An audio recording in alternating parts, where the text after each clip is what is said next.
think most of the relationships between me and my adult children are strained. It's an issue of trash talk and innuendo, and it has challenged loyalties and trust on all sides. Kody says he would like to do something naughty, but his shy, pretty wife reins the madman inside him in. Kody is still going on and on about his kids trash talking and being disloyal to him. And this was one of those adult children in episode 1. Learning how to. The reality that Sister Wives production won't openly acknowledge is this. Kody and Robyn weren't positioned as the heroes of this season. Instead, they were set up as figures of ridicule.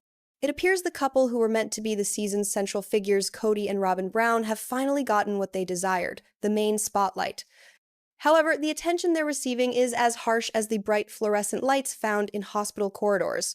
The prevailing theory suggests that production told Kody and Robyn they would be featured prominently this season, but failed to mention the story would unfold as a slow-moving disaster, highlighting their disconnect from reality and dysfunctional behavior. The way scenes are edited tells the whole story. Viewers experience a striking juxtaposition between forced attempts to portray them as capable parents and throwback clips showing Logan genuinely taking care of the family. In one moment, Robyn wanders around Coyote Pass, wearing an unfortunate hat, while the next moment reminds audiences who truly held the family together, and it certainly wasn't her or her husband dressed in his lumberjack outfit. The change in how production handles the show is clear. The approach has become more pointed, the sarcasm more pronounced, and the tolerance for their behavior has worn thin. It makes one question whether Kody and Robyn have someone managing their public image, whispering promises of image rehabilitation. How else would Kody end up on Special Forces? Was it an opportunity from the network, or simply another frantic effort to prolong his moment in the public eye before it disappears completely? At the same time, audiences must stomach the unpleasant sight of Robyn browsing expensive homes, bought with family money that conveniently vanished once the original wives gained their freedom. Observing her perform the role of suffering victim while enjoying what she obtained through questionable means feels as authentic as someone trying out for a villain's role in a daytime drama. The actual stars of Sister Wives have consistently been the women who walked away. Janelle, Mary, and Christine, along with their children, represent what viewers genuinely want to see: personal development, strength, and authentic affection. Their family connections provide a beautiful counterpoint to Kody and Robyn's continuous display of self-pity. Kody, who continues to view himself as the story's main character, remains convinced the program centers on his charm, a misconception as persistent as the Coyote Pass pond, which happens to have comparable energy.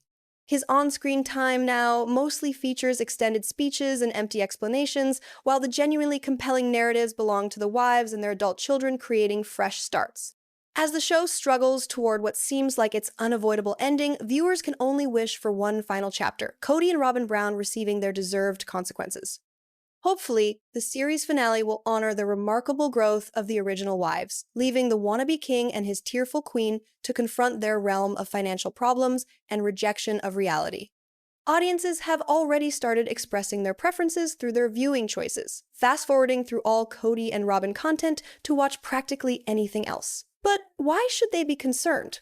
Their payment still arrives. Kody will gladly act the part of the jester for money, desperately holding on to any television appearance that could help with another debt payment. After filming ends, Robyn might possibly reinvent herself as a wrongly judged victim, the disliked favored wife mistreated by both her spouse and her faith. Anticipate a personal story filled with excessive drama and minimal personal responsibility. In the end, nobody has interest in Kody and Robyn any longer.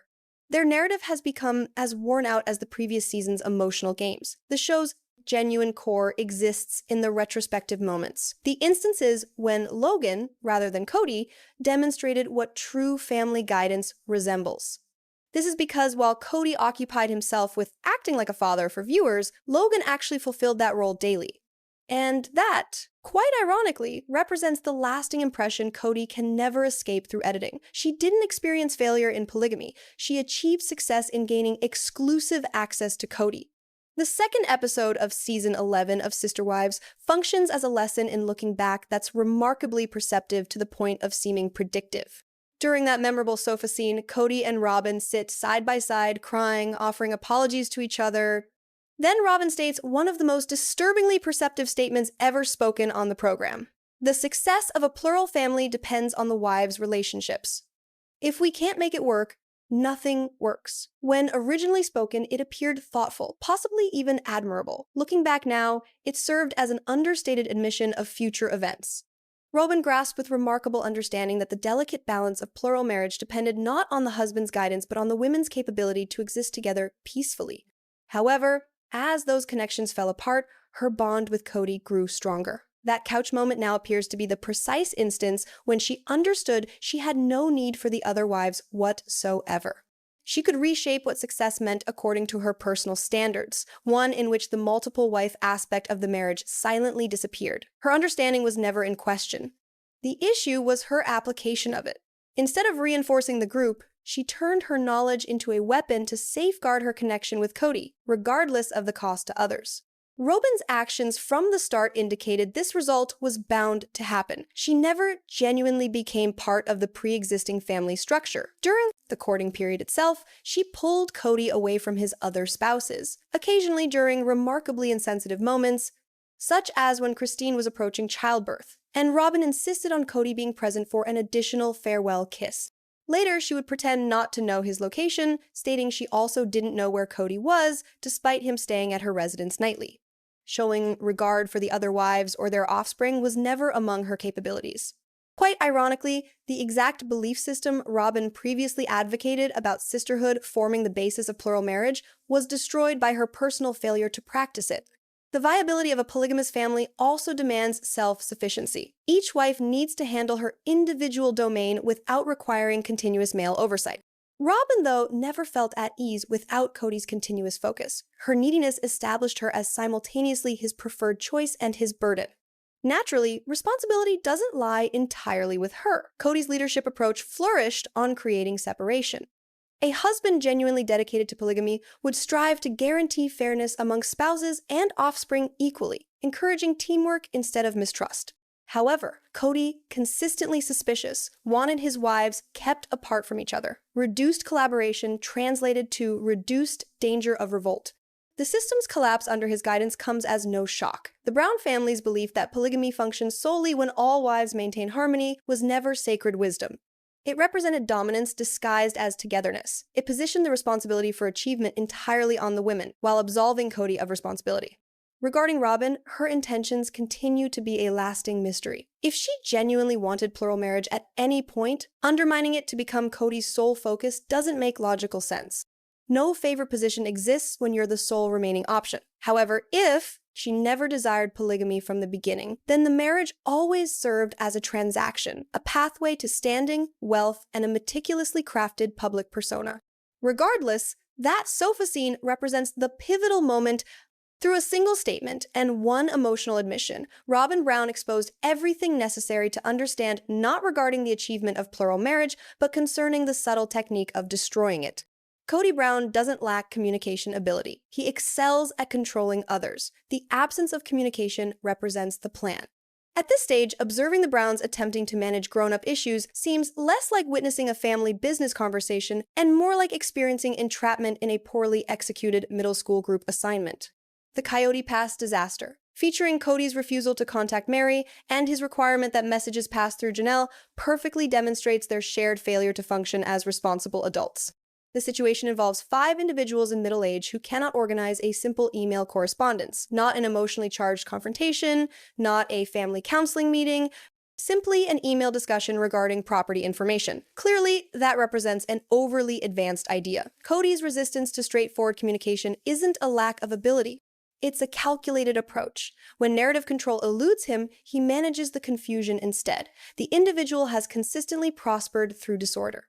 Maintaining everyone in an unstable state guarantees his position as the focal point of their problems. Declining to send an email translates to no documented record, no responsibility, and unlimited chances to later explain matters using whichever narrative serves him best. This goes beyond simple immaturity.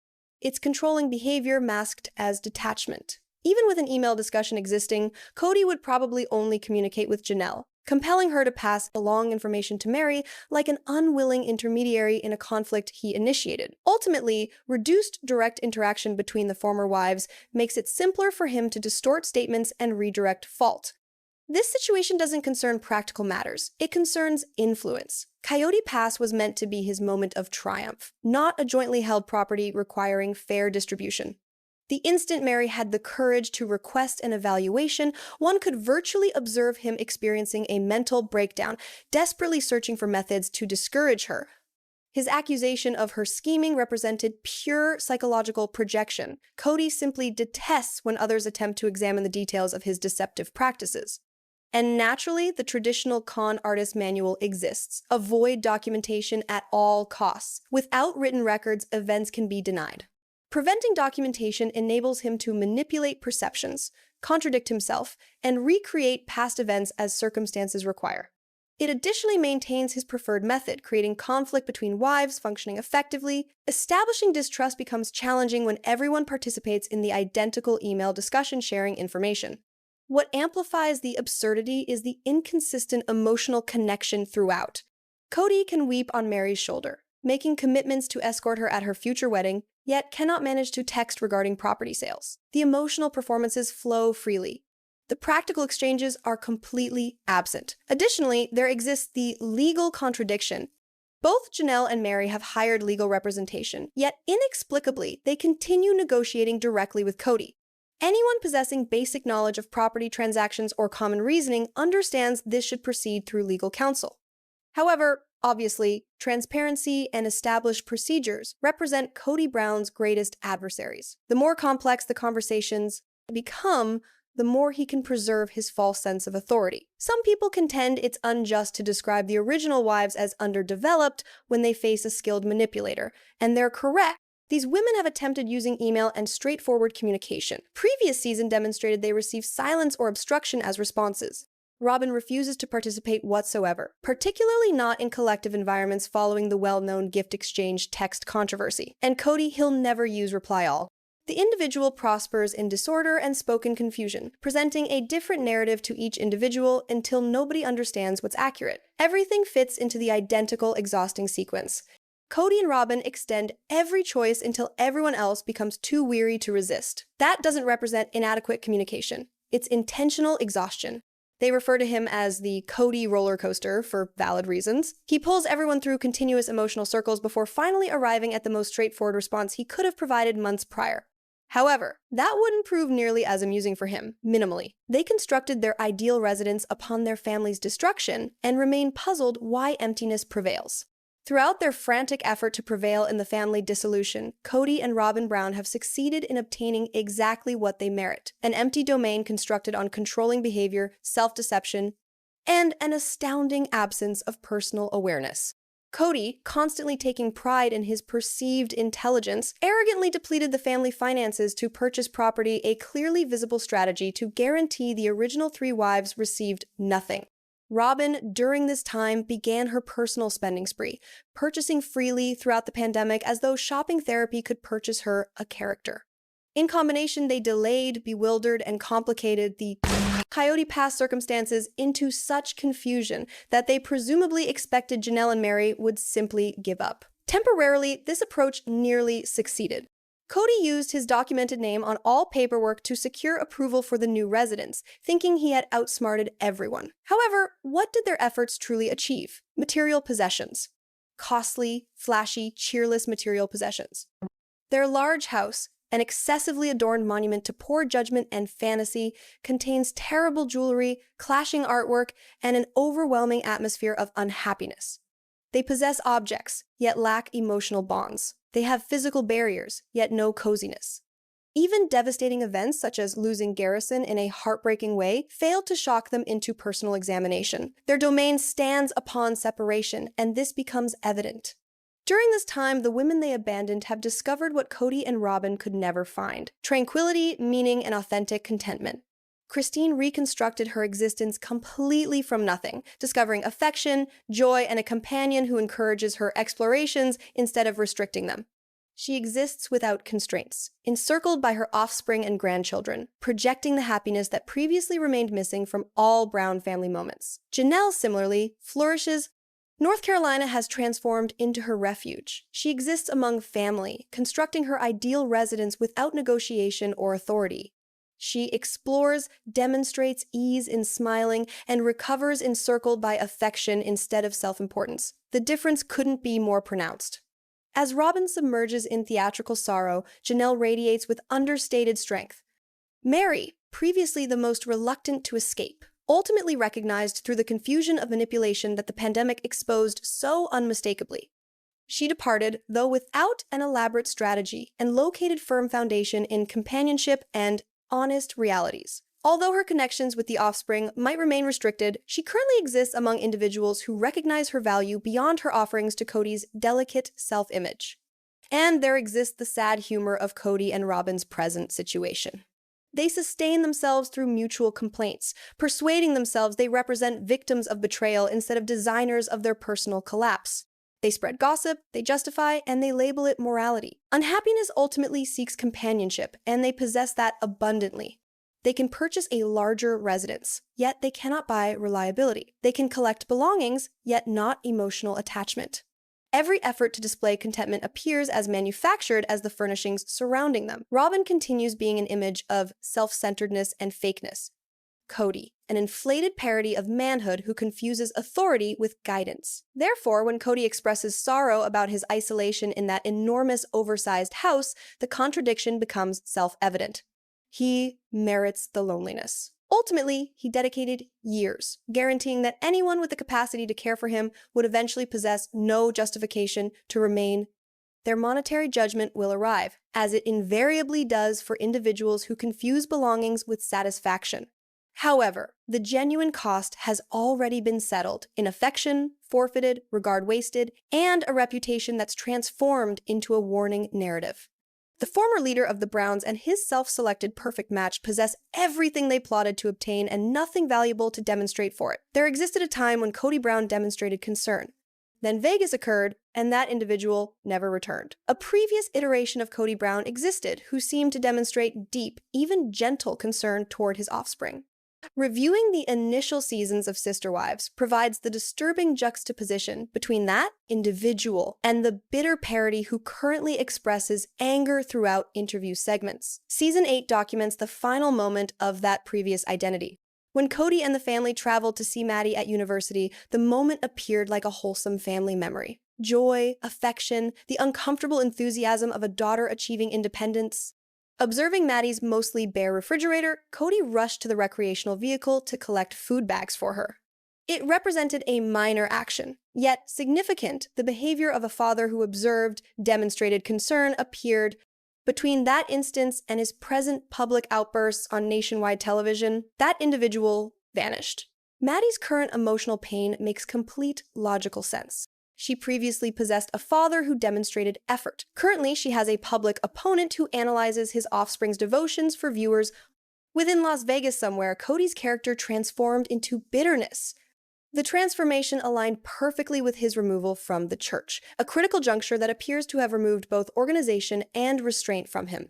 After his religious explanation for plural marriage disappeared, he seemed to understand he didn't especially desire the other spouses, regardless.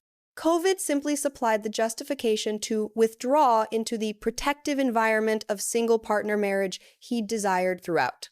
The hypothesis that hormones or steroids contributed to this change fits almost too perfectly. The unpredictability, the explosions of self-importance, the inflated confidence, it matches the pattern. However, chemical disruption by itself doesn't account for the damaging effect of Robyn Brown, consistently the murmuring figure next to him. Her expertise has consistently been understated, undermining the delicate technique of corrupting influence.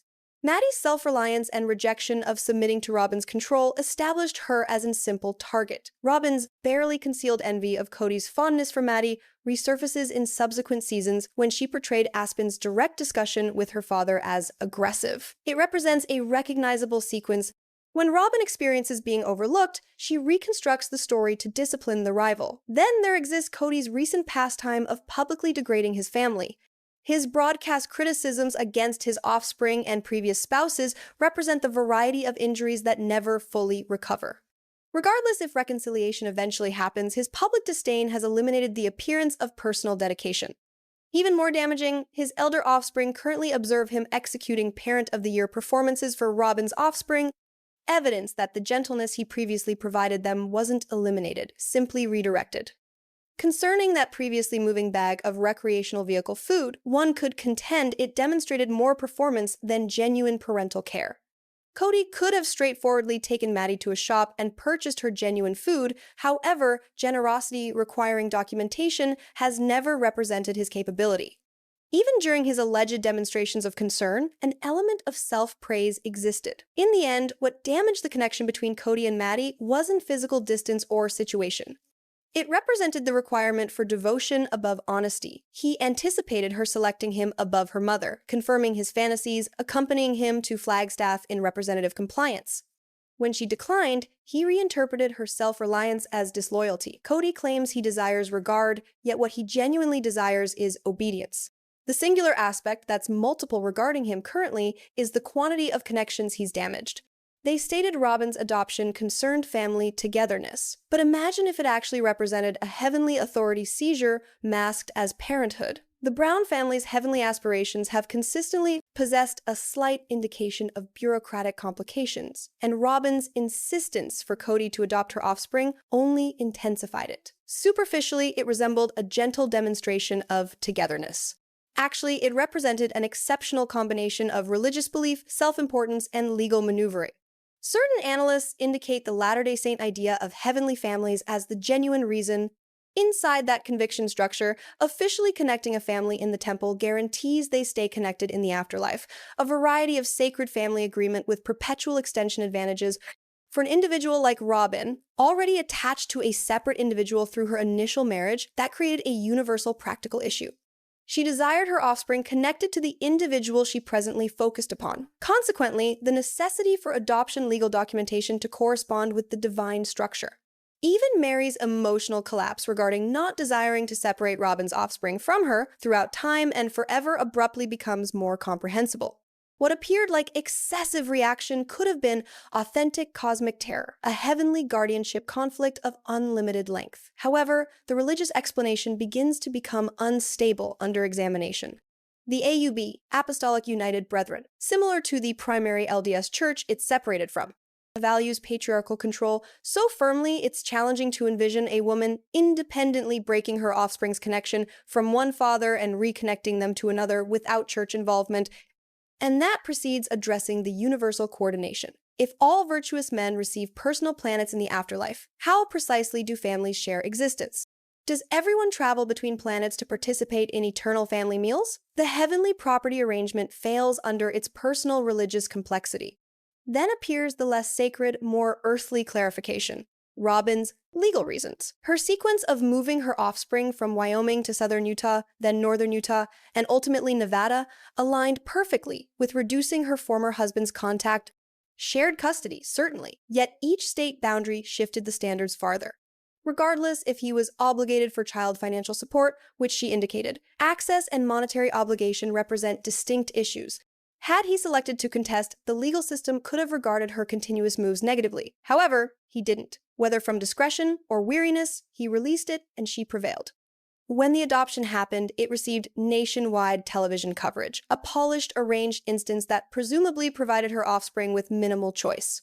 The outcome wasn't simply a fresh legal family name, but a public separation of their paternal connection, transmitted under the appearance of family togetherness. Quite ironically, despite all the religious claims, the heavenly calculations don't support Robyn or Kody. Their connection started with unfaithfulness according to the church's personal ethical calculations. If the teaching remains valid, Kody's pre-proposal kisses with Robyn during his continued legal marriage to 3 other women represented adultery acts. Stated differently, he might have sacrificed his chance at divine status completely. No planet, no eternal domain, simply Robyn managing her isolated heavenly property while Kody dedicates eternity striking the divine entrance, claiming he experienced misunderstanding. Therefore, possibly the adoption didn't concern the afterlife whatsoever. Perhaps it simply concerned authority over identities, stories, and dedication systems all during this existence instead of the following. The heavenly family might sound sacred, yet for the Browns, it represents simply another family legal system with superior illumination. Nothing reveals a false authority figure more rapidly than genuine stress, and Kody Brown collapsed immediately. Again, Kody Brown demonstrates to everyone that his worldview dominates. We're all simply unfortunate background participants experiencing it. On Special Forces' World's Toughest Test, Kody's inflated self-regard achieved fresh, confusing levels. When questioned regarding credentials, Brianna calmly responds that she creates podcasts. Kody, displaying all the seriousness of an individual who's accomplished exactly nothing meaningful, expresses mockery. That's all? The contradiction explains itself. What precisely represent his credentials? Wedding multiple women and forcing them all toward emotional breaking points? When confronting a task that demanded rescuing an injured person, Kody's automatic response wasn't courage, but escape. His important instruction? Leave him. Let's go. This naturally represented the exact reverse of the assignment's purpose. The assignment required extracting the injured person. However, Kody, experiencing panic, acting frantically, and remarkably unaware, selected fearfulness as approach. It's surprising he hasn't received official acknowledgement as a tactical expert for creating Desert the Wounded methods. And predictably, he claimed authority without request because he's male and consequently, according to his perspective, destined to assume control. Let's go, ladies! I am He commanded, as though gender by itself established him as qualified to guide. The outcome? A group breakdown, thanks to Captain Self-Importance. This doesn't represent a singular occurrence. It's a consistent pattern in the Kody Brown approach. Claim power, escape obligation, and fail under slight stress. His actions reflect previous instances of failure, such as throughout Dayton's all-terrain vehicle incident, when his son Hunter maintained organization both physically and symbolically, while Kody, the responsible adult, accomplished nothing. Authority doesn't represent his talent. Childish irritability does. This represents the identical individual who previously complained about a 99-degree body temperature as though he approached death. The boldness of challenging others' credentials becomes absurd, originating from an individual whose background states reality television figure, occasional indicator, disconnected father of numerous offspring, and self-declared leader of disorder. One could contend that podcast creators labor more intensely and accomplish greater logical consistency within 1 hour than Kody achieves throughout a complete season of self-advertisement. Making circumstances more problematic, his actions throughout the training wasn't simply worthless, it was intrusive. As the group advanced into a structure, he positioned his hand upon the back of the woman ahead of him, an action both needless and condescending. The continuous requirement to display superiority, physical or alternative, emerges from all interactions. Kody's most significant ability has consistently been confusing pride with power. Observing him fail under genuine stress reveals the reality previously concealed underneath his exaggeration. He doesn't represent a guide, doesn't represent a warrior, and definitely doesn't represent the protagonist of any narrative except the one continuously operating inside his personal thought. If you experience that indirect humiliation, also press subscribe before it disappears.